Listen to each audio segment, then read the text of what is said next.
machines. Does anybody know who Mallory was? He was the Confederate Secretary of the Navy, Stephen Mallory of Florida, correct? Okay. And he's the one that helped with the Merrimack, the Hunley we were talking He about. deserved credit for being an innovator, realizing the rebels could not match the Navy, Union Navy, ship for ship in numbers. He tried to come up with innovative devices to. You want me to stop him? So you. Covered that too, so. Okay, sorry. No, that's But you fine. asked, I you asked. asked Andrew. Well, I appreciate the chance to talk about another Civil War topic. I just gave this talk in Cincinnati. Is that it? No, the other one's there. One, yeah, there we go. No, and the one on the right turns on that light over there, so there's some light. Okay, so we got some light. Right.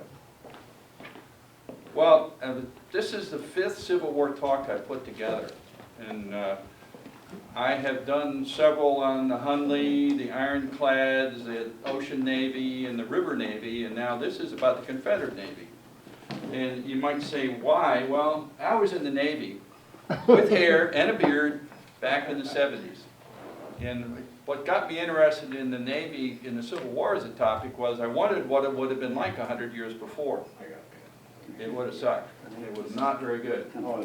And what I found is that most people know a lot about the Army and they know almost nothing about the Navy.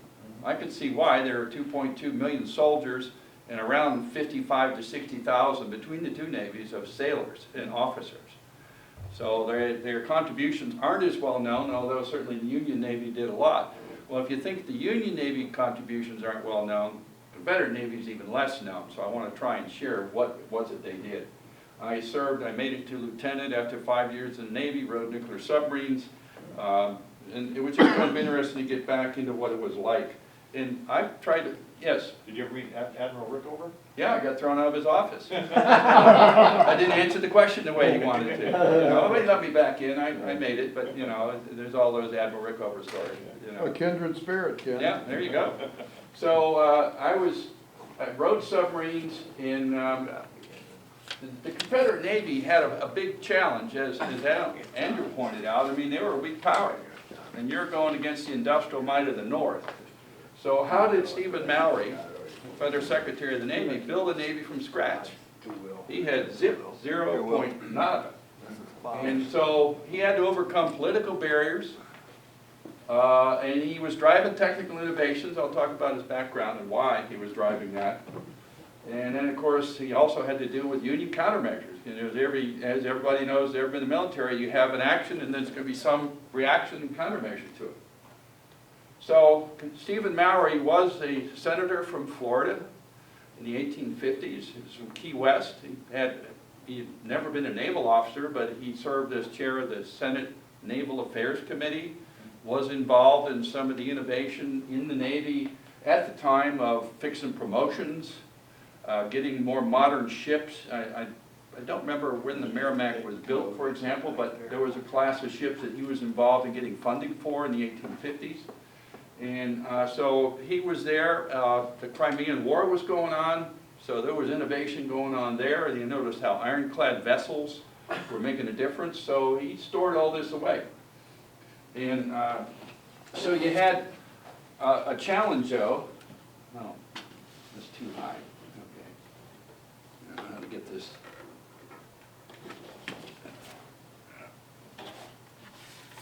Just put this up just a little bit. Take that clock. There we go. There you go. That's not too bad. Good. So his technology push was ironclad vessels and rifled cannon. The Union didn't use them nearly as much. And then, of course, stealth weapons and torpedoes or mines as we know them today. But he had to do it without a shipbuilding industry. So how did he overcome all that stuff? So, and he had the maritime background because he lived in Key West for a lot of time, then he moved to Pensacola. He'd sailed and had been involved in the Seminole War. But he had to start from nothing because the Confederates, when the war started, had no warships. They had little gunboats. They didn't have anything that was significant. And the only seacoast place they had that had shipbuilding was New Orleans, and they lost that in April '62. So they didn't have the ability to build ships in the Confederacy. They had a couple captured Navy yards, Gosport near Norfolk, and then Pensacola, but you know, they weren't set up for a lot of construction. He did have a fair number of officers. About a quarter of the naval officers were Southerners, mostly that went south. No sailors did because their enlistment terms wouldn't let them. You know, so the South was short of sailors, but then they didn't go to sea that much. You know, it was all rivers and stuff like that for most of the part. It's first, you know, the state navies were providing ships, but these were inferior to warships. I mean, they were converted merchant ships, which really aren't strong enough to carry cannons. They weighed tons, you know, so it was a real challenge. Jeff Davis appointed Mallory as Secretary of the Navy because he knew of his Naval Affairs service when they were in the Senate together. But he really didn't help him much, and Mallory didn't ask for help very much. He probably could have used his help sometimes to get leverage on things. Real big political obstacle at the beginning of the war was the Confederacy didn't think they needed a Navy. Not at all. And that took some jawboning to get them off dead center on that one because, you know, probably the worst strategic blunder that the South made was the cotton embargo, because they needed the money of foreign exchange by selling cotton to be able to buy warships overseas. They couldn't make them there. So it was a total blunder on their part.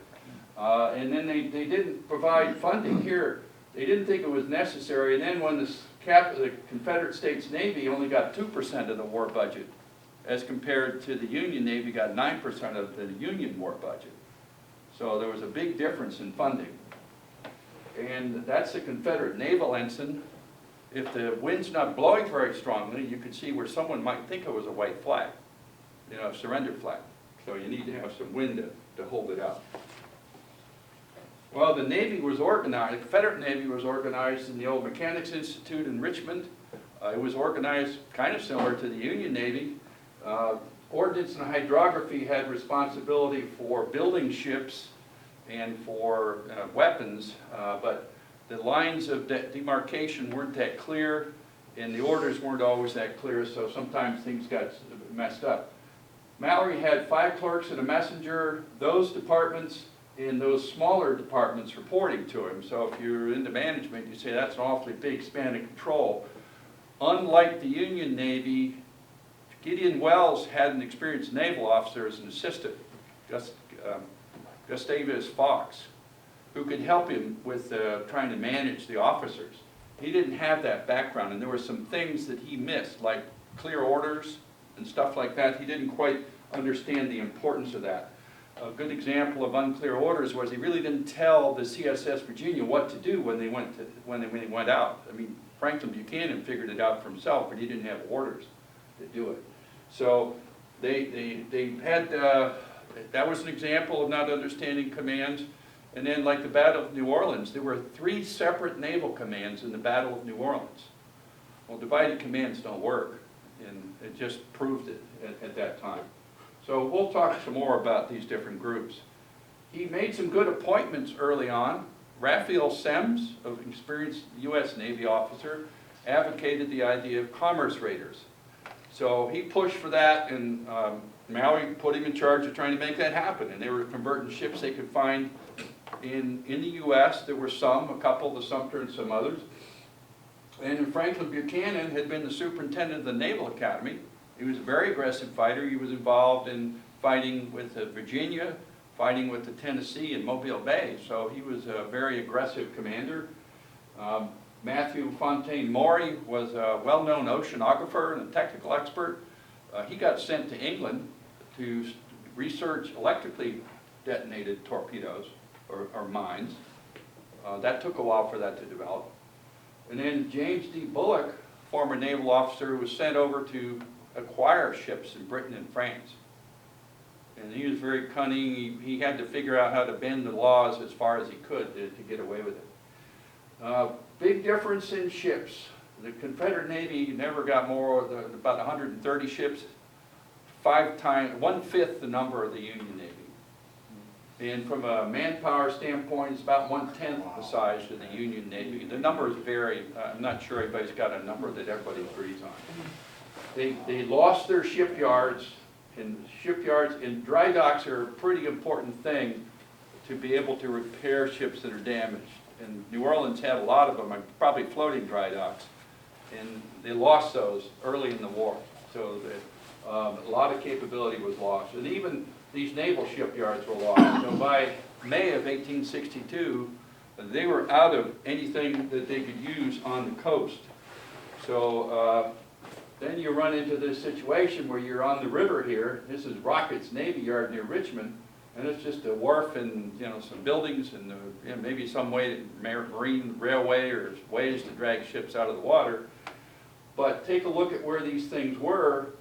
From a Navy standpoint, I had just accomplished the job of splitting it into fragments. The people could be moved to other spots, but the ships couldn't because the Union overwhelmed them on the oceans front. So it was one of the key maxims of war is to be able to concentrate your forces, and they couldn't do it because of this loss at the coast. So there were a lot of ideas. An example of a political obstacle is, oh, I got a cheap idea. This is going to save us lots of money. We're going to win the war. Little gunboats like that. It was an old idea. Thomas Jefferson had the idea of, oh, we'll save money with the Navy. Let's build a mosquito fleet. And we'll just add 10 or 20 of these things, and that'll protect our coast. Well, they did build some, and there were about 5 different engagements where they were brought out, and they were sadly defeated by regular warships who could outgun them by far. And I look at that and I say, would you want to be a target on one of those? It's what you'd be if you were on it. Yeah, I mean, there's no protection, got a couple small cannons and 2 larger guns, and it's not a good thing. Cape Hatteras, Port Royal, North Carolina Sounds were all examples of failures, and they gave it up. So this was just an idea that didn't work. Well, if you want to define a fleet engagement as 3 ships or more, and that's not a fleet per se, but that's a number large enough to maybe call it that, the Confederate Navy wasn't successful in those other than the Battle of Plum Point on the rivers. Because what happened was these, here's an example of the number of ships that were there, and look at the losses. The Battle of Plum Point, the Confederates had ramming ships, and that's where they sank the 2 Union ships. By the time a month later with Memphis, the Union also had ramming ships, some of them built here in Cincinnati, and it wiped out the Confederate ships. And it wasn't gunfire that sank them, it was ramming that sank them. They had reinforced bows and high speed. So yes, there were ships sunk by gunfire, but in that case they weren't. And then there were all kinds of gunboats and other kinds of ships. So you can see the score wasn't very high. New Orleans was probably the worst in terms of most of the forces afloat for the Confederacy were sunk. So they weren't very successful. So then you have to move to unconventional warfare. And so, okay, let's do privateering. Oops, can't do that anymore. It was outlawed in 1856. Britain was a world power. And Britain and those other countries listed there decided we're not going to allow privateering. It's like piracy. And the U.S. Was asked to sign this. I don't remember the reason why they didn't. They chose not to sign this treaty. But basically, privateering was outlawed. Well, then it was all brought to a head when the sailing brig USS Perry captured the privateer Savannah early in the war. Lincoln, because there was not a recognized privateer, was going to treat these people as pirates and hang them. And Davis heard about it and said, we'll take prisoners out of the jail, or out of the prisoner of war camps we've got, and every Savannah member that you hang, we're going to hang one of your soldiers. So that kind of put it at an impasse. And in the middle of all that, Britain had proclaimed neutrality in the Civil War. And essentially they recognized the South as a belligerent. But the plum that they never achieved was recognition as a country. But what that allowed was for the North, there were rules in this Treaty of Paris, or Declaration of Paris, of what a blockade was. And it used to be it was a paper blockade. Okay, you're blockaded, no ship there, fine, it's blockaded. Well, no, they said you got to really have ships off the coast. Now, it was a vain hope on the part of the Confederacy, and you can see that sometimes, that, well, if we can just break out and get out in the open ocean, we've broken the blockade. That's not the way Britain looked at it. It wasn't in their interest to look at it that way, because they knew they were going to have to blockade somebody again. And they wanted to be able to declare a blockade, but it didn't have to be airtight from their standpoint. They wanted to be able to say we have a blockade. So as long as there were ships there, they would recognize, and the belligerents had their rights, you know. Confederate ships could board ships that were suspicious, and so forth, and the other way around. Privateering didn't work because Britain and France wouldn't allow the privateers into their ports to sell their captures. And you couldn't get into Confederate ports because of the blockade, so it died out. Although the 3,000 letters of marque were issued, there was some number of ships captured by this, but as soon as the Union Navy got big enough to start putting ships off all the ports, this dried up pretty quickly. By 1863 it was gone. So it wasn't really an option. So, okay, well, now we need to work on getting foreign ships. Well, there were some big barriers to the Confederates for doing that. This is John Laird's Birkenhead shipyard in Liverpool, probably the largest shipyard in Britain that was building ships. And so, you know, they were salivating and giving some money and building some ironclads and warships. Well, this blunder about the cotton embargo dried up the money for a while. The blunder was, before the blockade got going, you could have moved fleets of ships across the ocean with, you know, piled high with cotton bales, filled up warehouses, you had all the money you needed. No, they didn't do that. And then finally the blockade started being effective. It never was airtight, but it basically slowed down the number of people that even tried. So it was a major cutback. Then there was this 1819 Foreign Enlistment Act, which the British had, and you weren't allowed to outfit a ship that can be used by a foreign prince. You know, somebody, you know, a British shipyard couldn't do that for a foreign country. So they would try the subterfuge of, well, these are merchant ships and stuff like that. But people knew how they were building them, and a merchant ship doesn't need that kind of strength in the decks to hold up cannons. You know, so there was that. There was a limit on the Confederate warship purchasing, and both the Southerners who were trying to procure the ships and the Union diplomats who were trying to prevent them from procuring the ships knew the ins and outs of the laws, and diplomacy was used heavily to minimize the number of ships that the Confederacy got. And then there was a Customs Consolidation Act which allowed sale of arms and munition. There were never any limits on Union purchases because they had the money. You know, and there was a lot of munitions that the Union bought. You know, I mean, they made a lot of their own, but they also brought in a lot from Europe. The French were only in this as, you know, if he could support his Mexican adventure with Maximilian.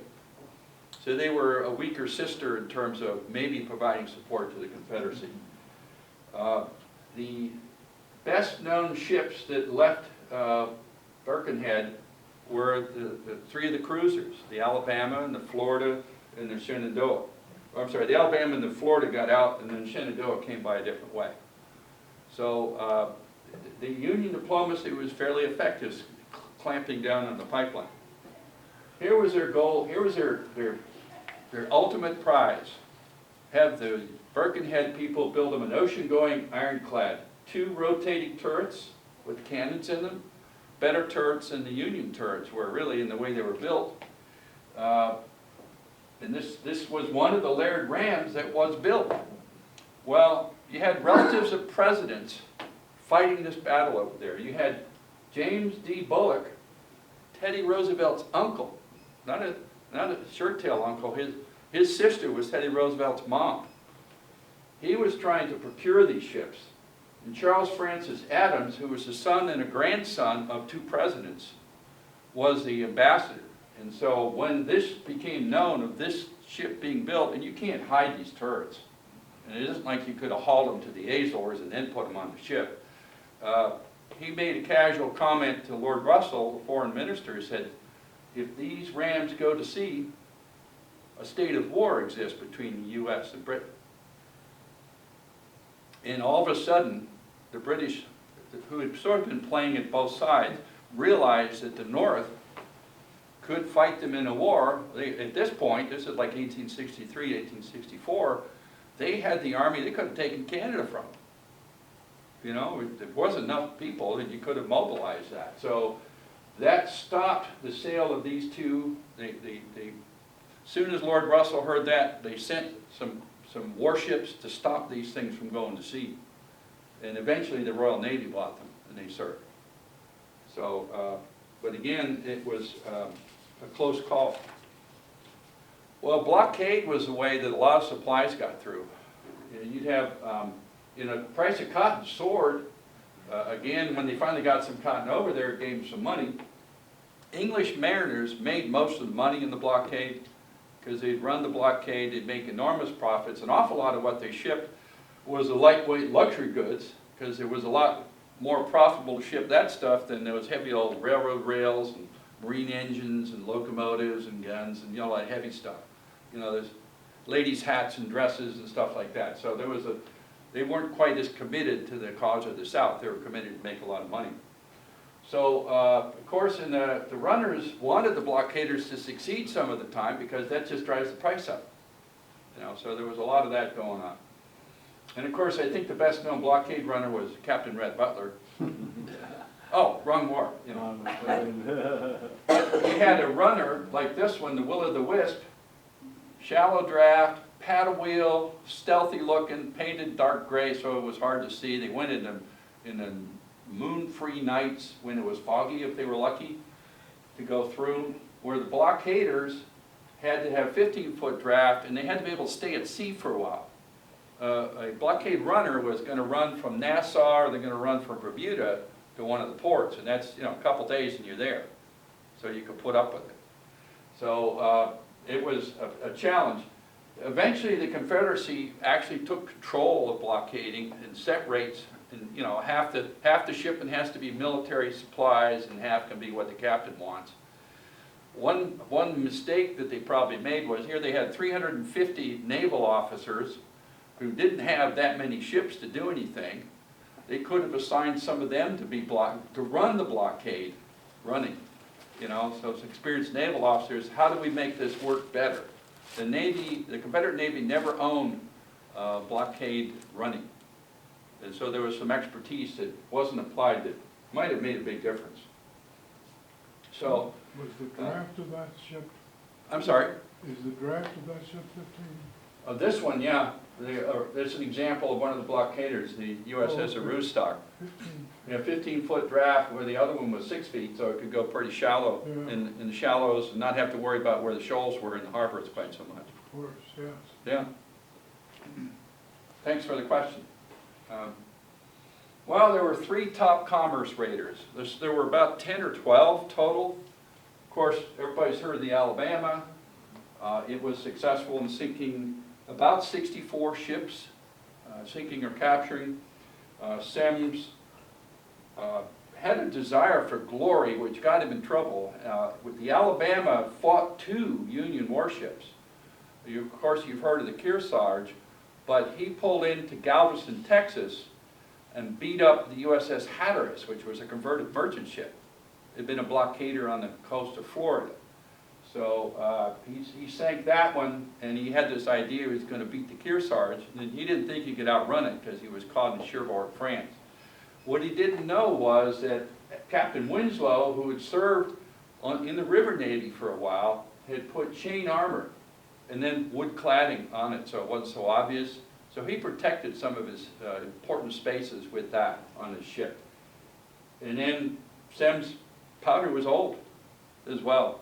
And he was unlucky because he did manage to sink a shell into the tiller or the rudder of the Kearsarge, but it didn't blow up. It's in a museum that you can see. So the Alabama sank. Semmes escaped. The British people, you know, about half the crew was captured. And a lot of them were British. There weren't that many Confederates in the crews of these cruisers. They were more British or French or some foreign. You know, maybe the officers were Confederates, but the rest of them were foreign-born. Another one that was well known was the CSS Florida.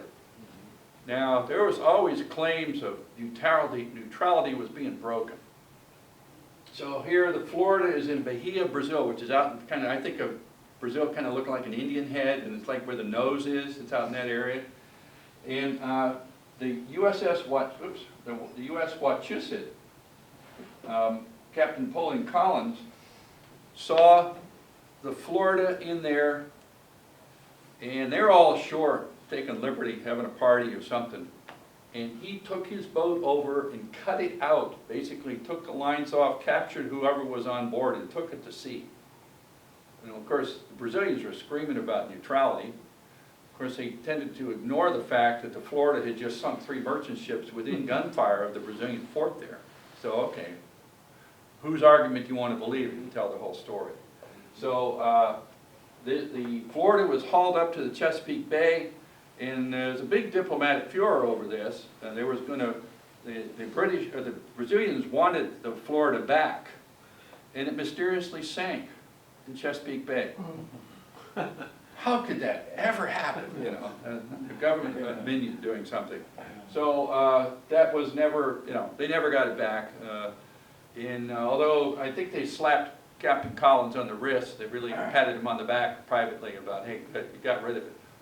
You know, because the challenge is, if you take a look at, everybody says, well, how come they didn't catch the cruisers? Okay, let me talk about height of eye above the horizon. If you're on a 150-foot mast on a ship, and you got a sharp-eyed lookout and the air is really clear, which I've been at sea, it's not really clear all the time. Straight line distance, you can see about 15 miles. So if you draw a big 15-mile circle, you got about 700 square miles of ocean that you can see. Of course, if the other guy's on top of his 150-foot mast, he might be able to see you if his eyes are sharper, his air is clear. So that sounds like a lot of land, right? A lot of area. You know how many square miles of ocean there are in the world? 140 million. So it's a needle in a haystack. The only way you're going to capture, and it's the only time it really did, is at close points. You know, like the English Channel or in a harbor. You know, that's, I don't think there were any of them caught out at sea. They caught them in some sea lane or some predictable place. It's just too big. So, of course, that was those two. The third one, the Shenandoah, got in the war a little later, and it was well known for taking a cruise around the world. There'll be somebody talking about this in Cincinnati in the new year. But again, there were some neutrality principles that got bent. You know, belligerents weren't supposed to be able to get refitted in port, in a neutral port. You had to go home to get that done. And they could only be there 48 hours, and then they had to leave. There were limits on how much they could get. So there's all a bunch of rules. Well, the Shenandoah pulls into Williamstown in Victoria and was in a dry dock for 3 weeks getting recaulked. And the local American consul was trying to fight it, and the local Australian officials were just too far away from the Crown, because I think Lord Russell would have disagreed with this, but he was too far away to do anything about it. So it's another example of, okay, neutrality was broken. Captain Waddell, when he heard the war was over from somebody he captured, he didn't want to surrender the ship to the north, so he sailed it all the way back to Britain. And his was the last ship under Confederate control, or the last military asset, I guess you could say, under Confederate control, because he turned it in November of 1865. The Raiders, very romantic, you know, oh, so dashing, Semmes and the Alabama and all that. Well, I put together some figures of when were these folks at sea during the war. And, you know, the white background ones were built in the South or converted. The green background ones were purchased. And they did manage to sink 250 Union merchant ships, which is about 5% of the fleet, so it was a small number. And what it ended up doing was driving a lot of the ships into foreign flags, because they couldn't attack a British or French flag, or Brazilian or whoever's flag it was.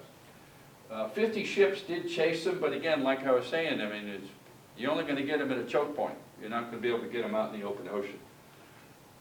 And this, to me, is reminiscent of, there were only 10 of these out there. They did cause some havoc and the disturbance. To me, this is reminiscent of the unrestricted warfare, the submarine warfare that went on in World War I, II. If they'd had 2 or 3 times as many of these ships, they might have made a difference. They might have diverted forces. But although there was a lot of anger in the merchant folks in New England, it didn't affect the war because they could get supplies that they needed through other ships. You know, so to me it was more punitive than strategic what they did. Well, moving into the first tech innovation, here's the USS Georgia. And if you've ever been to Savannah, there's a really neat little maritime museum there. And they have some good cutaways of some of these ships. They intended the first 5 ironclads to be ocean-going. Reality was no way because they were so top-heavy, they would have foundered. But then the rest, they built about 26 of them. But they had some serious problems, and I'll talk about how do you build ironclads when you don't have an infrastructure to support it. So we'll talk about these things, and the monitors were not very habitable.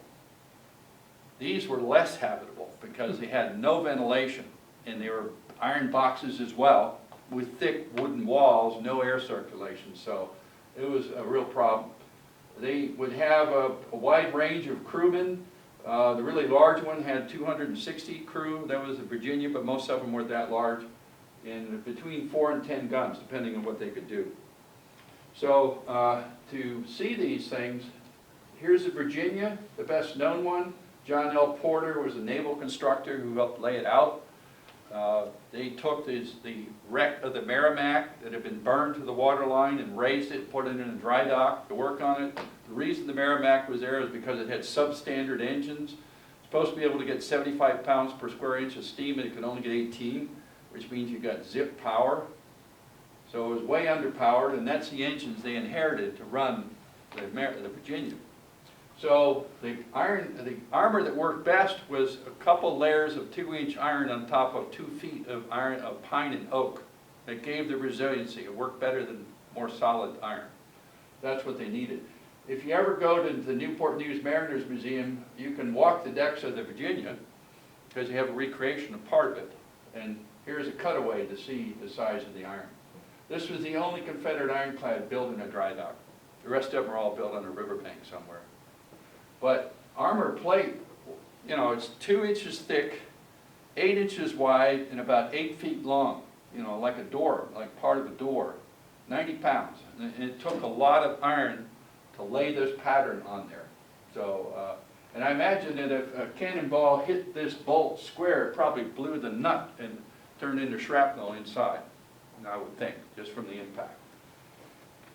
So, and what's really ironic, 20/20 hindsight, they're building this in Gosport, which is Norfolk, Virginia, and the Union had a big army over on the river, run by a certain General George McClellan, who Army-Navy cooperation, and he never understood that, because a real strategic blunder on the Union's part was, while they were building this, they could have sent a couple divisions over, recaptured Norfolk, and it would have just cut this off at the knees. But everybody had their blinders on for their own little piece of the war. Because it would have very vulnerable, and it took them a long time to build it because they didn't have the iron they needed. And they had tested it to find out. So they had to go to places like Tredegar Iron Works in Richmond. They're about the only mill, and then eventually Selma was able to do it, to roll 2-inch plate. That was a very difficult challenge in those days. And it had to be a ductile plate so that it wouldn't shatter when it got hit by a cannonball. So they built 26 ironclads. And this is my guesstimate from trying to understand the tons of iron used in each one. There was between 12 and 15,000 tons worth of iron used to clad these ships. Iron that could have been used in other places. Well, you see, the problem with ironclads, if you're trying to make the iron somewhere and get it to your shipyard, wherever that is, you got to haul it by rail. It isn't going to go by boat because blockades prevent you to do that. It's not going to go by wagon because it weighs too much. And so here's the rail system for the Confederacy. The blue lines show what the Confederate borders in August of 61 or 63. The red lines show it in January of 65. So the rail lines are being cut off. And you couldn't ship more than a state or two apart before to get supplies somewhere. And then the Army was, hogging the rails, for moving troops. They had control of it. There was nobody trying to think strategically. It was all, get me what I need. So it was really a challenge. Sometimes they resorted to just using rails for armor. This is from the CSS Georgia, which is, in the last few months, they've lifted the wreck out of the Savannah River in Savannah to move this wreck out of the way because they're dredging it deeper for these new super ships that can go through the Panama Canal. And they found some of the iron. Well, this didn't work as well as rolled plate because you hit it right, you can push it apart. And if you take a look at, Sherman was making a lot of neckties with Confederate rails when he had a chance. A friend of mine, Jack White, who's a local historian, a lot of steam and power, told me that the weight of rails then was about 55 pounds a yard. So I was curious, how many miles of rails did they give up to build all these ironclads? And in the range of 120 to 160 miles of track, because that was about their only source of iron. They may have had some limited sources. They were taking that track. And oh, by the way, there's these big pointy things that shoot big balls, called cannons. They need iron too, so that's certainly a strategic need. Normal wear on a railroad, in the 9,000 mile system in the South, they should have replaced 450 miles a year, and they didn't have the rails to do it. Ken? What was that? I don't understand. What was the necktie thing? What was that all Oh, about? this is to make the rails unusable. Sherman's troops would rip them up off the ties and build a bonfire and heat the middle of them and wrap them around a tree. And they wouldn't use it for anything for their own good, it was just strictly... No, they didn't have any use for it. If they were going to repair the railroads, maybe, but the Confederate railroads had very low capital, so they went for the cheapest rail they could get. All these rails came from Britain because they weren't rolling railroad rail in the U.S. at that time. So it was a real strategic shortage for them. So it was quite a hit. So shipbuilding, I'm using riverbanks to do this. And I'm using crude carpenters and green wood to do it. There's plenty of wood in the South, but it wasn't seasoned. And so it shrinks and it leaks. And you can use miles of oak and cord to fill in the gaps, but there still were plenty of gaps. So they're building on a riverbank. Here's the CSS Albemarle as it's being done. And then they had to deal with inadequate marine engines. This is a working model of the Virginia engine, the one that was such a lousy engine. The marine engines had to be low profile so they wouldn't occupy too much space, and they had to be below the waterline. So if you go to the Mariners Museum in Newport News, you can see this model working. So it was a challenge to put this together, and they didn't have seats. The boats that were built inland were built pretty crude, square corners, not streamlined. They didn't have to go very fast, so I suppose it wasn't quite so critical. But they were very crudely built and leaked a lot. So then you had to make cannons for these things.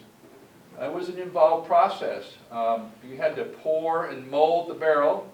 A guy named Robert Parrott, who those of you who follow artillery know about him, developed a process where you cooled the gun from the inside, and he was able to make it stronger.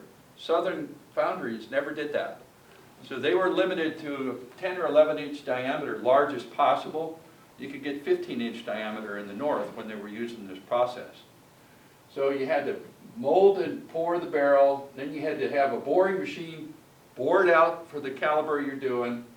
You had to turn the trunnions and then shape the barrel and put rifles in it if it was a rifle gun. Here's some Confederate assets. If you've ever been to Auburn University, they have a cannon boring lathe out on the ground. And then here's a mold for a cannonball. Well, John Mercer Brooke, a recognized Navy expert in artillery, went south, and he developed a rifle beam pattern that looked like this, kind of simple little diamond-shaped grooves. And they would fire these iron solid bolts. They also had shells. And depending on if you put single or double or triple reinforcing on there, you could put fairly good sized charges, either for hitting power or for some distance. Here's one set up on a naval gun. But a problem with the naval gun was you couldn't elevate it as much as you could an Army gun, so that meant you couldn't shoot it as far, even though you might have had the range. So Craig Swaim, to the Sound of the Guns blog, gave me this table of approximate weights and so forth, and I said, well, how far could they shoot? And he said, well, no one ever officially tested them. These are estimates of the ranges, and how far they could shoot would depend on how heavy there was the bolt they were shooting. Because sometimes there were 20-pound bolts, and sometimes there were 120-pound bolts. So, one account said in Charleston, where the land-mounted Brooks could hit a barrel at a mile, because they had the range and the angle, they had that kind of accuracy. So they had You could hit a barrel in a mile. Yeah, at a mile away, they could hit a barrel on the shore. I guess that's what they're shooting at. Amazing. That's pretty good accuracy. That's like hand grenades. That's close enough, for sure. So these guns were made only at Tredegar and Selma Ironworks in Selma, Alabama. And Catesby Ap Jones was the guy in charge of the Selma Ironworks. I don't think I have a picture of him. Oh, here he is, this guy. He was on the Virginia, later went to be a staff officer at, ran the Selma Ironworks and made a lot of naval cannon, a couple hundred by the end of the war. Well, here's Stephen Mallory's high point of the whole war. The Virginia finally gets completed, because they finally got everything together, and Buck Buchanan just went out. He didn't tell anybody we're going to battle. They thought they was on sea trials. They had never been to sea in the converted ship. So they go out, and he attacks first the Cumberland, and then the Congress. And he rams the Cumberland, and because he got mad at the Congress, he had some furnaces where he heated the cannonballs to red hot and fired them at the Congress. And so they call it a hot shot. And it started the Congress on fire. And by midnight of the 8th of March, when this battle happened, the Congress blew up. And that was the sight that the USS Monitor saw as it limps into the Chesapeake Bay, barely surviving its cruise down from New York City. So Buchanan came topside on the Virginia to watch. It was close to the shore. He was mad because there were like 20,000 spectators, mostly Union right there watching, and they saw the Union warships were losing, so these guys with field artillery and rifles are shooting at the Confederate ships. And he gets wounded by somebody doing that. And so that's when he got mad and fired hot shot into Congress. So, yes. Which one of the two Union ships did the Merrimack, Virginia, almost get stuck on with its wing? I think it was the Cumberland. Cumberland. The Cumberland was the one, it was Thomas Selfridge, who you'll see his picture a little bit later on, was a junior officer on board there on a gun crew. And the Virginia rammed it, and the point broke off and they got stuck. And then Selfridge said, if I'd only had some grappling irons, maybe we could have hooked the Virginia, and as we sank, we would have taken it with us. If only, but he had that close call. Thanks for the question. Well, the next... I was gonna say, you're talking about them firing at the Virginia from the shore. Didn't Buchanan get wounded by a sniper or Yeah, something? a shot from the shore. They probably weren't that far offshore. The rifles would have reached that far. Yeah. And he got wounded, and so Catesby Ap Jones took over and went out the next day to fight the Monitor. And so their objective the next day was to sink the Minnesota, which was the flagship. And it was stuck aground. And the Virginia had this problem. It's called deep draft.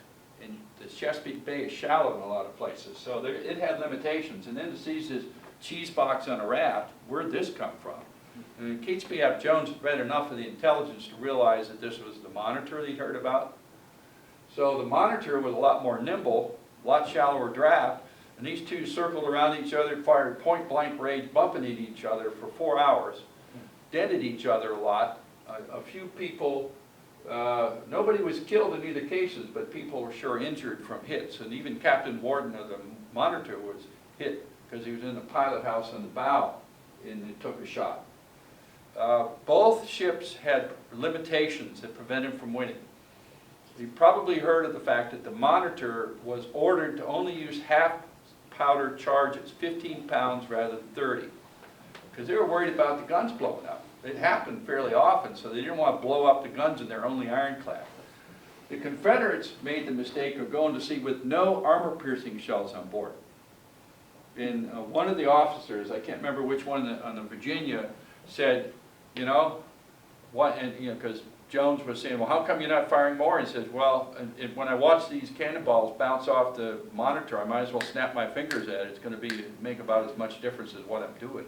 Did they have armor-piercing shells? Not on board, but they did have No, I them, meant solid on bolts, this. yeah, Okay.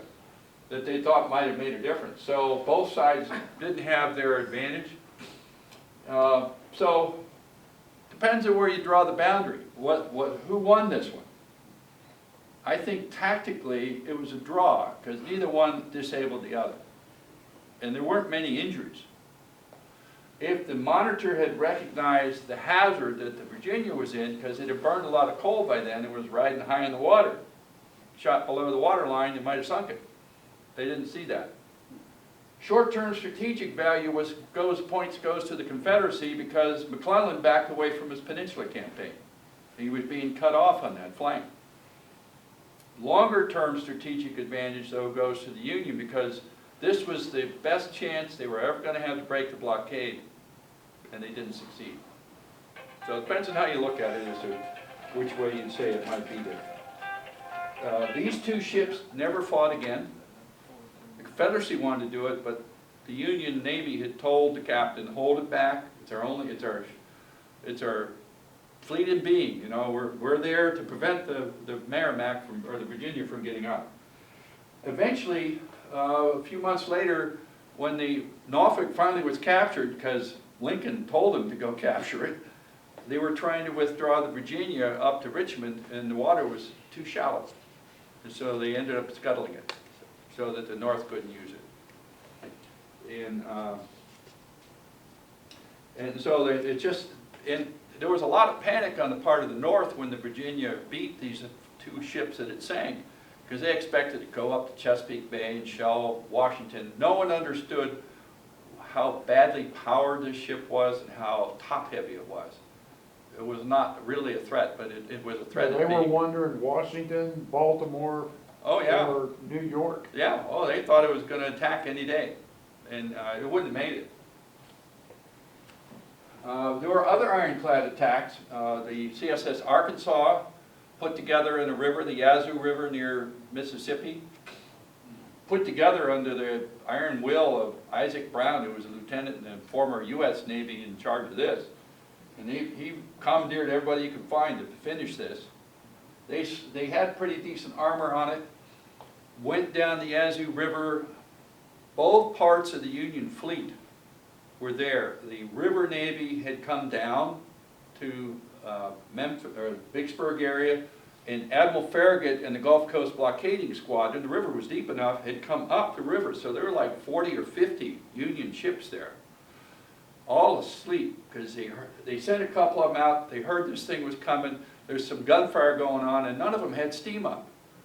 You know, they were kind of overnight kind of mode. So this Brown runs his ship through the squadron, puts some damage on some of the weaker armored ships that were fighting it, hides in the lee of the guns of Vicksburg, and eventually gets away. But the Arkansas had the same problem most of them did, lousy engines. And so it became, it sank. The engines failed, and they had to scuttle it in the Mississippi River. Were they using the same steam engine and an ironclad that they would in a wooden ship? There's probably some plantation engine they could find. I mean, I don't know if they found, I'd have to read up on it to know if they actually found a real marine engine for this. They might have been taking a riverboat engine for this. Yeah, my point is the weight difference between an ironclad and a wooden ship. Yeah, and the propellers, were in their infancy. They'd only been used for about 10 years, so the propellers worked, but still, You know, a lot of the river warships had paddle wheels. Also in Charleston, 2 ironclads were built there out with local funds, the Chicora and the Palmetto State, and they actually sortied once and attacked and sank a Union blockader. And then they ran back inside and really didn't accomplish as much as they might have hoped. Well, why didn't they come out and do it again and just keep coming out and attack again? I'm sure there were a lot of Confederate citizens wondering, why is our Navy sitting in port so much? Because I'm sure if you're a Confederate naval officer and you're looking out there and you see all these masts and you see 20 ships, even though I'm an ironclad, they got enough ships, and some of those ships out there, ironclads, they can knock your socks off. What was the countermeasure the North had? Well, one more battle. The Tennessee was probably one of the better built ironclads for the Confederacy. Catesby Ap Jones had part of this with Selma, and they floated it down the river. It fought there, but it was overwhelmed. I mean, looking at all the ships that crowded in on it, an ironclad point blank range, you know, 4 or 5 shots from the 15-inch shells and it was balls, and it was done. Union counter strategy was the industrial might. Some 60 ironclad monitor type warships were ordered. 35 of them made it to sea. And here's the USS Catskill. They had a 15-inch gun and an 11-inch gun until they had enough 15-inch guns to make them 2. And so it was a comparison of strategy. Confederate strategy was rifled guns, high-speed rifled bolts. And certainly they made dents. Here's a dent you can see there. The Union strategy was 15-inch diameter solid shot. They weigh in at 440 pounds. And actually what's an advantage of a round shot, a shallow reflection like about 7 degrees will skip on the water like a stone. And it was known back in the time of Nelson, you know, and earlier. So you didn't have to be as accurate for longer shots. You could aim it to skip off the water, and if you're on the right angle, it's going to hit your target. So I think the Union strategy of the solid shot was more successful, because if one of these monitors got in a battle with a Confederate ironclad, it only took about 4 or 5 shots for the Confederate to give up, because they were going to get blown up otherwise. They weren't very effective. The monitors were not effective against forts. They couldn't fight fast, shoot fast enough. So those were some of the things that went on. Here's the tally. Here's all the Confederate ironclads. The X it was sunk. Let's see. Yeah, most of the Confederate ironclads were scuttled to avoid capture.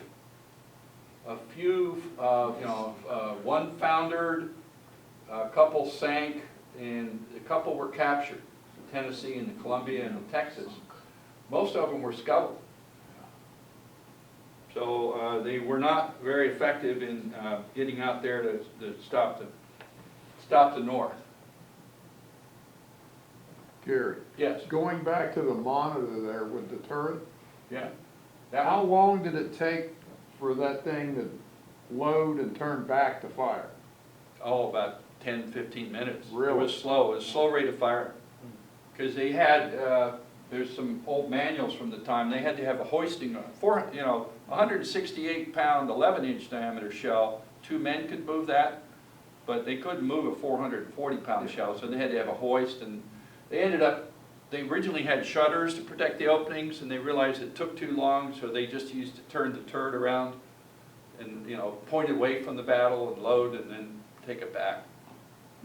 Now, the Union, I mean, the Confederacy really didn't plan very well, naval-wise, as the Union did. The Union actually started planning with the Anaconda plan. And Oh, yeah. They were way ahead of the Yeah, Confederacy. they appointed a blockade board first couple of months of the war, led by Samuel DuPont, senior captain, and they figured out where they're going to take ports on the coast, where they're going to build their blockade, and how they're going to attack. And the Confederacy didn't have that kind of resource. They didn't have the ships. They didn't have the industry to build them. What, I know that most of it was done on the rivers, of course, rivers. What rivers do you think were probably the most strategic during the war? Well, the one going to Richmond certainly was thought to be the James River and the Mississippi, but Confederacy lost that by July of '63. Was the one up here considered important? Which The one up here? Ohio. The Ohio? Well, it wasn't really a place for the Confederates to play very much. You know, the Tennessee and the Cumberland were taken too, so, you know, they had the Yazoo for a while, but then, which is a tributary near Vicksburg. So they had the Tenn-Tom comes off, you know, it's not a very big waterway, but it's the one at the head of Mobile Bay. Red River? It's- Yeah, Red River, that was, yeah, there were some rivers that were theirs, but they weren't strategic because you couldn't get to the ocean. Stealth weapons. I wondered where the word torpedo came from. There's a underwater ray that hides on the bottom, it's called torpedinidae. And it kills its prey with electric shock. So I guess that's where, I'm pretty sure that's where the name came from. Torpedoes is what they called them then, we know them as mines today. So they had a lot of different approaches for using it, and of course the North had to come up with countermeasures for them to make it work. Well, there were some technology leaders in torpedoes. I already mentioned Matthew Fontaine Maury. He was a technical genius. He went to England to work with all the electrical geniuses over there to come up with how do you get a successful underwater mine to work. Big problem, keeping your wires dry. How do you know, they were using gutta percha to insulate electrical wires. That's that stuff that dentists use to find out where they need a root canal, you know, that kind of stuff. Hunter Davison was the head of the Torpedo Bureau after Maury left to get these torpedoes out around to the coast. And then E.C. Singer, who was a nephew of the guy who invented the sewing machine, was involved in building a lot of these torpedoes. Well, they had different kinds of torpedoes. They had them on a spar, and that's what the Davids and the Hundley used. They had floating ones, contact torpedoes with little triggers to set it off. They had electrically detonated ones. They had shells mounted on frames. And they even had a few sabotage kind of things called coal torpedoes. That, you know, look like a piece of coal, threw it in the boiler, it doesn't take that much of an explosion to rupture your boiler. They think a few ships were sunk by it. Well, there are different ways to deliver them. And the Davids, someone was asking before, why didn't they build a lot of Davids and attack? Well, that was Beauregard's idea, and there was a lot of inertia to overcome, and where do you get the machinery to run these things? Because marine engines were a severe shortage in the South. Because the North was capturing anything that looked like a vessel as soon as they could to take it away from the South. So you had to have some small, reliable steam engines and a stealth vessel that actually had ballast tanks so it could ride lower in the water, so it was harder to see. And then they put a 100-pound keg on the bow to attack. So there's a crew of about 3 or 4, and they would burn anthracite coal, which was hard to come by because the Union embargoed it. They didn't ship. What'd they do with the exhaust? Well, they had to run their fires to not give off sparks. That's why anthracite didn't cause quite as many embers. Right, but what'd they do with the exhaust when they submerged as well? Oh, this didn't submerge. This was okay. this ran. The water was like right here. Okay. This part would be above. You can see these things here for some ventilation, but no, this is not the Hundley. This did not submerge. Right, the Hundley It was could propelled submerge. by manpower. Yeah, and this had a steam engine. Yeah. You could have air, and it could run at a decent clip. And there were combined attacks a couple times, but they never really got coordinated. There were attacks in Charleston Harbor area and up in the James River. That's really about the only place this happened very much. Certainly a weapon that made a difference, because one of them, the David, attacked the USS New Ironsides, which was the North's best fort-fighting ironclad, because there's a broadside ironclad.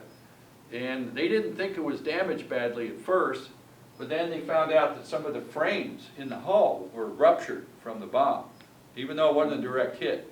And so the New Ironsides had to go back to Philadelphia, and essentially it was out of action for the rest of the war. Although they didn't sink it, it got about the same result. It was taken away from Charleston.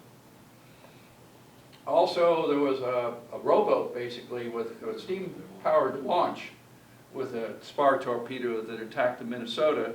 Is that the same Minnesota that the? It was a target. It was a flagship, you know, and so, but they had booms out. I'll show you an image in a while. They had torpedo booms this got tangled up in it, and they weren't able to get the mine up against the hull of the ship. So it didn't work. The Davids, they built about 12 to 15 of them, but it would seem logical to have multiple attacks and, you know, really try to cause some havoc. But if you think of Charleston, where's the target? They're outside Fort Sumter, out in the open ocean. And they're going to be ready for you if they know you're there. So again, there was measure, countermeasure. So they could see this thing, I've seen Charleston Harbor, they could see these things coming from miles. Yeah, I mean, it'd be at night, on a moonless night if they could do it.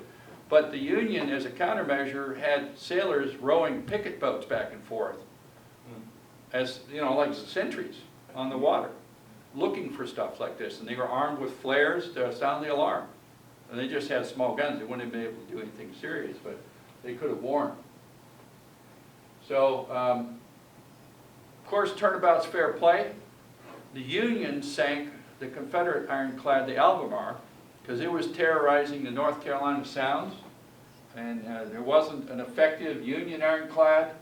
The Albemarle was sunk by this guy, Lieutenant Cushing. He took a steam launch with it, like that squib that I had in the previous slide, jumped over the torpedo boom and personally aimed the boom at the hull and blew a hole big enough to drive a horse and carriage through in the side of the Albemarle. Sank like a stone. And so it took away that threat. What had happened, what was a failure, was the Union Navy wanted light draft ironclads, monitors with a single gun. Well, they built 20 of them, 2 of them here in Cincinnati, but nobody bothered to do the buoyancy calculations. And he kept adding things to it, and they launched it, and it almost sank, and they didn't have the turret on it. So it was one of those scope creep kind of things. Keep adding this, keep adding that, and no one thought about put the whole picture together.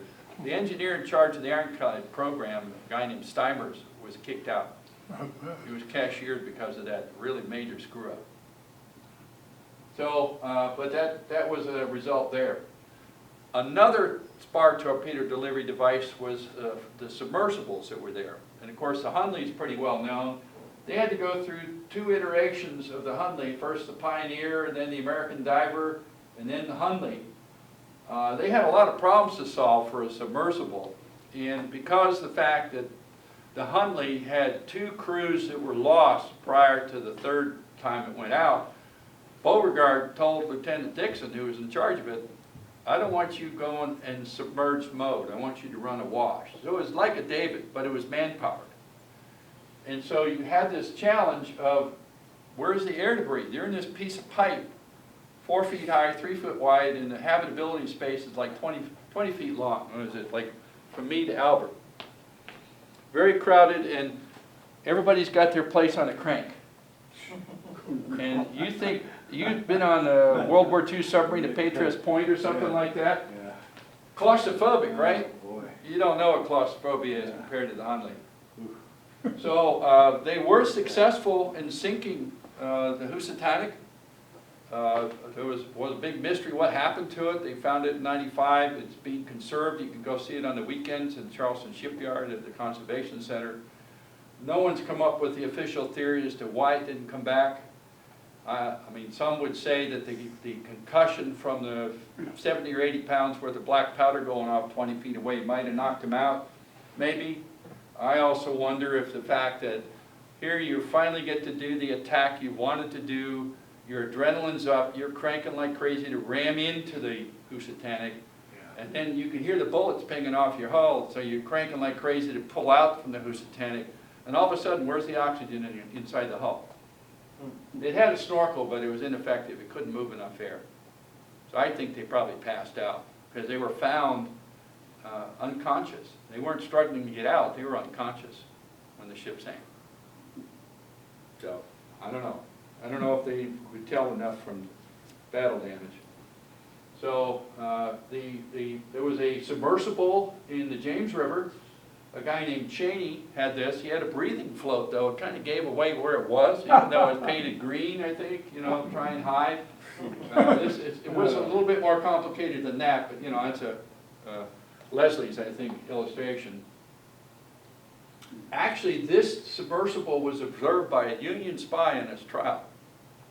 She wormed her way into the affections of a guy named Atwater, found out that this thing was being tested and asked to go along, and the guy in a weak moment said, sure.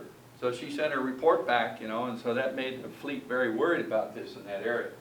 The attack attempted on the Minnesota was unsuccessful. Why didn't they Minnesota move was to the target, they had a Minnesota? big bullseye on the side. Why didn't they move to Minnesota? Yeah, well, they did, but still. Then, of course, the Hunley sank, the Housatonic, we talked about that. And then there's one I didn't know about until I was doing reading for this presentation. There was another submersible built in Mobile Bay, or it fought in Mobile Bay, called the St. Patrick. And it actually had a small steam engine like a David to get in the area, and then they could close that down and go submerged. And there was a double ender, an octoroar. A double ender meant it had a rudder at either end and a propeller at either end for going up and down rivers. And this sailor told the story that this submersible got off angle, and he was standing on this platform and he was hanging onto the stack. And I thought, if he only had a stout piece of rope, he might have caught himself a submarine. But they did get away. So he could tell people about the big one that got The away. big one that got away, yeah. So, How did they power it once they shut off the steam engine? probably manpower. Yeah, that's the only thing they had. Batteries, electric they had motors and batteries didn't work then. They had the first hybrid. Yeah, it was a hybrid, but it had to be hot as hell inside there. 'Cause, Oh, yeah. this is Alabama. And I don't, January, so it wasn't quite so hot. Yeah. So, Well, Mobile Bay is kind of south, but still. yeah, The early version of the USS Flintstone, right? yeah, a Flintstone, yeah. So it's just kind of funny. It would have been a great story, great sea story. You want to see the submarine I caught? You know. The Union had some submersibles. They weren't very effective. The one that's best known is the USS Alligator. A French guy named Brutus de Villeroy came up with this concept. He actually had air purification equipment, but he had a lousy propulsion idea. He had these feathered oars.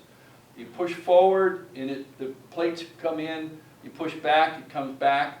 Thomas Selfridge, who I mentioned before, the CO of the USS Cairo, commanded this thing for a while, and he wrote a big scathing report about how poorly powered it was. They took like 20 guys, and they could barely move against a 1.5 knot current.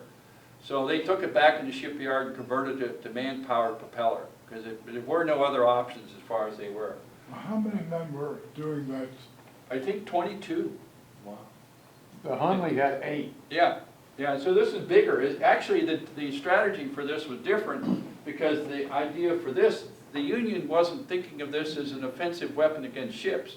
They thought it as a way to get a diver in stealthily underwater to take away underwater obstructions.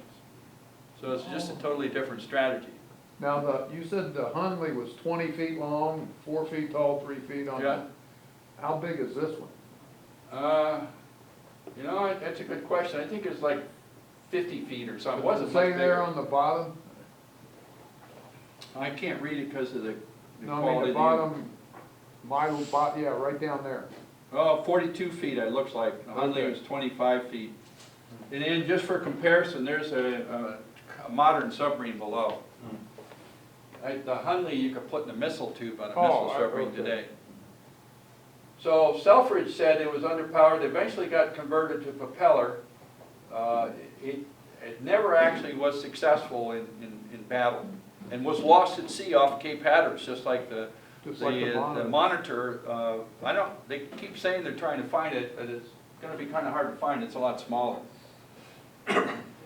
Also, I don't have a slide for it, but there was a successful submersible in the Chicago, Lake Michigan area. There was a guy named Laudner Phillips who had been running salvage submarines. It had some fairly modern features to it. Never got asked to provide a warship. But if you put in Laudner Phillips on Google, you'll see pictures of this weird submarine that they dredged out of the Chicago River. It's kind of funny. Well, they didn't get any rebel ships up there in that river, so he must have But been he had a successful. working submersible idea, but whatever, didn't use it. Submersibles, it was too early. I mean, they had too many, they did sink some ships, but they weren't successful. There actually was a period of time where there were two submersibles in the same theater, although they never saw each other. The Alligator and the Cheney vessel were together on the James River.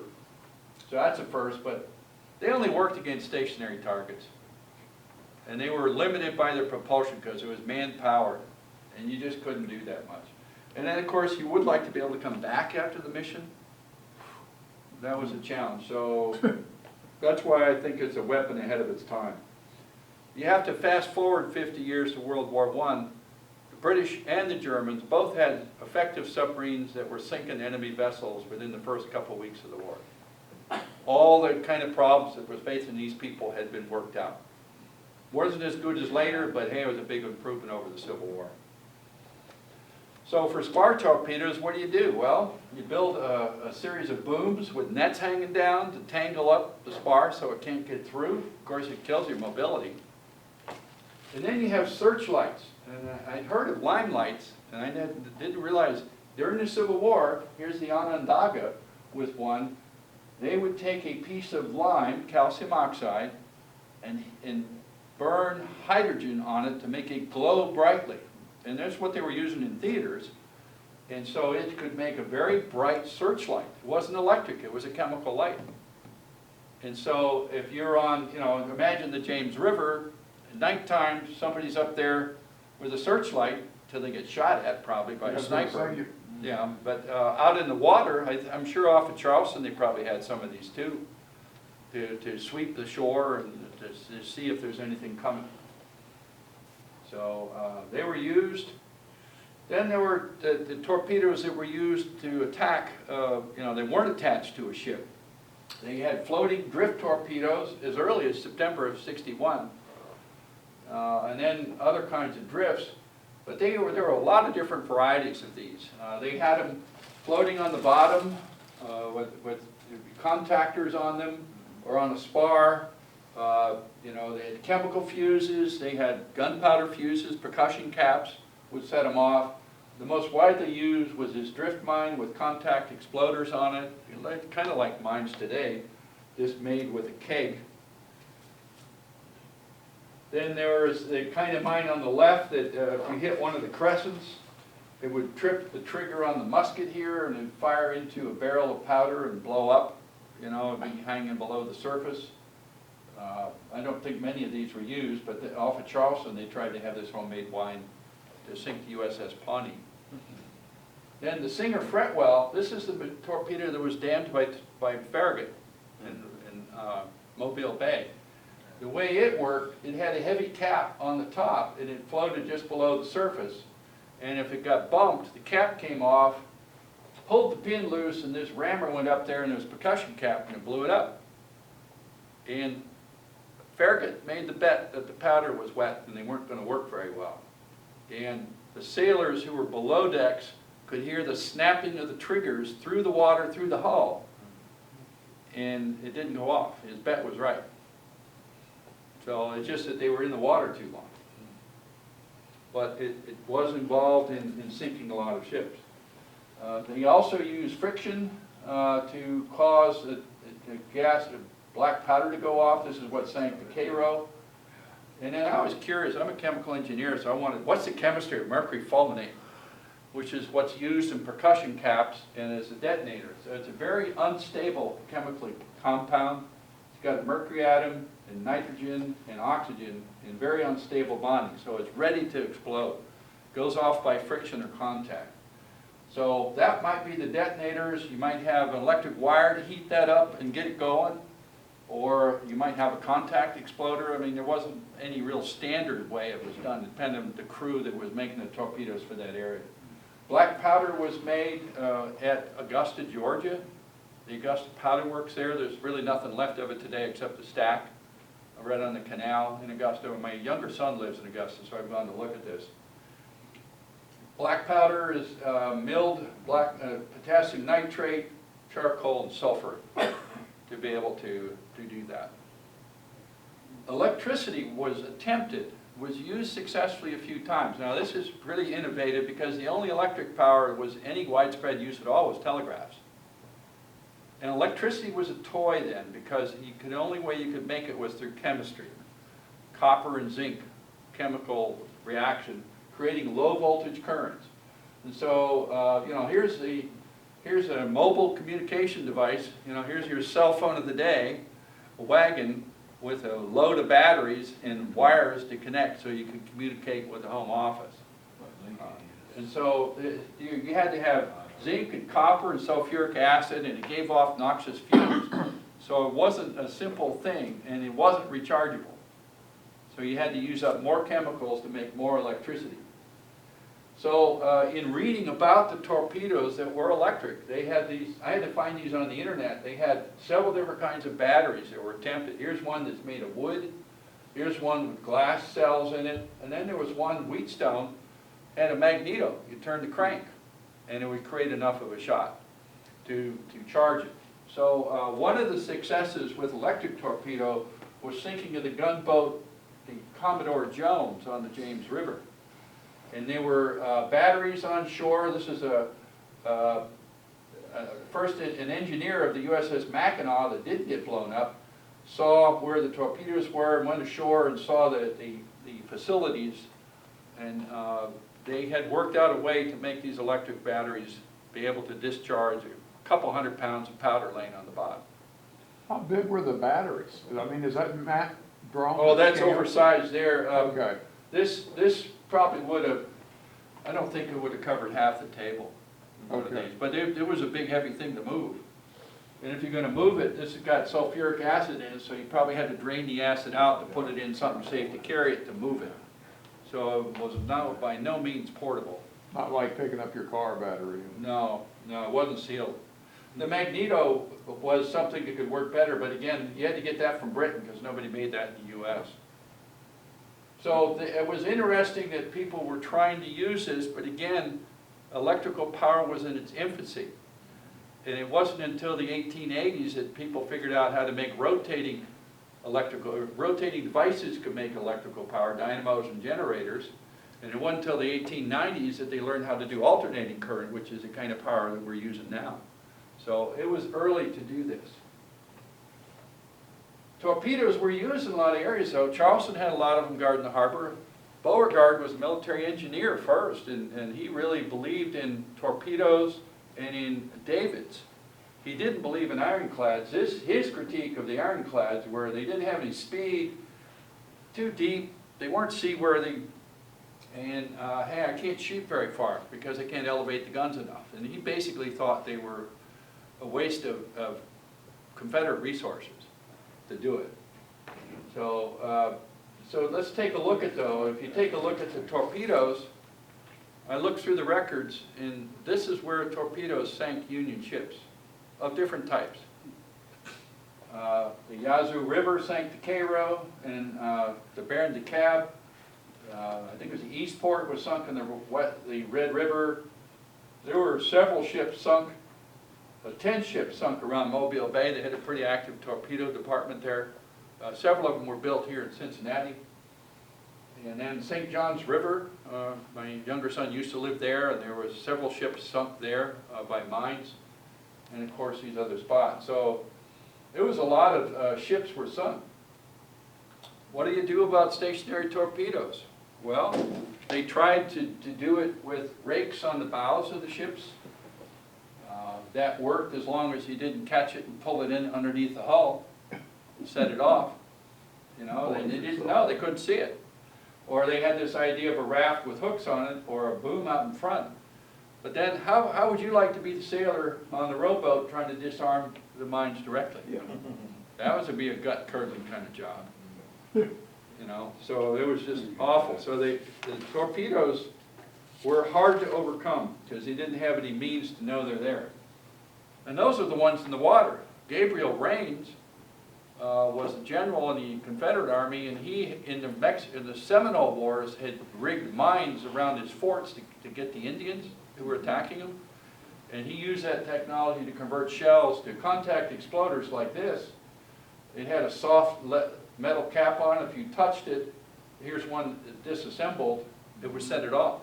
It was like a regular shell. So they had a lot of these. The Union response to this was, okay, we'll take our Confederate prisoners of war and they'll have to be our minesweepers on the shore, you know. And after the war, the people who set both the marine torpedoes and the land torpedoes generally came forward because they knew people were going to get hurt. So they came forward to say, where are these things to get them out of there? There were a couple specialty torpedoes. Here's a clockwork torpedo that was used to cause massive explosion at City Point. Took out $4 million worth of Union war supplies. And I'm not sure the number of people killed, but it was an enormous explosion. The person had taken a box, I think it had soap, I hope it didn't say Procter & Gamble on it, and put it there. Terrorism. Yeah. So, what do you think was the most effective? Well, I've made a guess at the number of people that it took to support it, counting up the crew or an estimate on the number of people staffing it. So we had 90 surface gunboats, 26 ironclads, somewhere between 3 and 20 submersibles. Only 3 of them did anything that was made the records. Most of those records were destroyed after the war because they didn't want to be hung as pirates. But they believe that 24 submersibles of some sort were built. Torpedo boats and torpedoes. So, well, let's see. If your score is sinking Union ships, which one do you think does the best job? Torpedoes. Yeah, by far. It's not an offensive weapon because they didn't have a way to go after ships that worked very well. But it certainly was a good defensive weapon. It denied the use of an area or tied up. You know, the Navy had, you know, more than 1,000 sailors probably involved in doing minesweeping. Because every time they move up the river, they'd have to be going down the shore. The Army'd have to support them. They'd look for wires that were going in. And then they'd be in rowboats looking for things, trying to detonate them if they could, or try to disarm them. So, yeah, by far the most effective weapon and involved the least number of people, just about, was having torpedoes. Well, you got to give Stephen Mallard credit. He did an awful lot with almost nothing at the start. Didn't have an infrastructure, didn't have any experienced sailors, but the cruisers had Confederate officers and foreign crews. There were hardly any Confederate sailors that went to sea. And then, of course, the King Cotton strategy screwed up his chances to really build an effective Navy because they didn't have any money to spend to get ships while they still could. And then, of course, I don't think the Confederate Navy met its objectives. They were not able to break the blockade. Very limited duration, couple hours, but the Brits and the French wouldn't have allowed that to be a broken blockade. All these weapons I was describing for you, underwater weapons, were really more defensive than offensive. And so they weren't able to carry the war to the Union. I think sinking all the merchant ships might have been nice and dramatic, but it was more punitive than strategic. I mean, whale oil, you could get it from somewhere else. You know, the Shenandoah sank a lot of whalers. But there were other forms of oil. It's like I was asking Jack White, what kind of lubrication did steam engines use? And they used vegetable oil and animal fat a lot. I mean, whale oil was nice if you could get it, but it was expensive. You know, so, you know, it's probably not realistic to think the Confederacy, I mean, to have a successful Navy, you got to have industrial might. And they were trying to borrow industrial might. And you take a look at the nations that have had navies, they've been industrial powers. In the South, just by definition, didn't have any industry at the beginning. Agriculture. They were agricultural. You know, they had limited amount of that. They were making their money off of agriculture. They didn't get into industry, just to support local needs. So, any questions? Here's a sortie of the Virginia with a couple support ships. Nobody Nobody ever heard of. Oh, yeah. Lincoln?